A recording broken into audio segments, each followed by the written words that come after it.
તો કેમ છો મિત્રો, કટારિયા ટ્રુ વેલ્યુ રાજકોટ તમારા માટે લઈને આવી ગયું છે સૌની પ્યારી સૌની લાડલી ઇકો, એ પણ ફક્ત ને ફક્ત 60,000 રૂપિયામાં। અહીંયા તમે સાચું સાંભળ્યું, ફક્ત 60,000ના ડાઉન પેમેન્ટમાં આ ગાડી મળી રહેશે।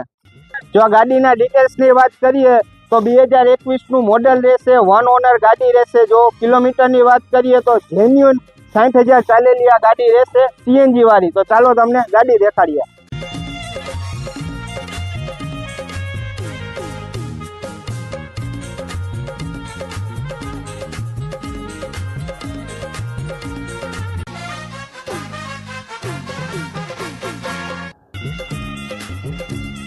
તો ગાડીની આપણે વાત કરીએ તો ગાડીમાં તમને સેન્ટર લોક પણ મળી જશે અને touch screen music system with reverse camera. જો ગાડીની પ્રાઇસની વાત કરીએ તો ફક્ત ને ફક્ત 4,65,000ની ફિક્સ કિંમતમાં આ ગાડી તમને મળી રહેવાની છે। તો આજે જ પધારો Kataria true value, green line ચોકડી, રાજકોટ।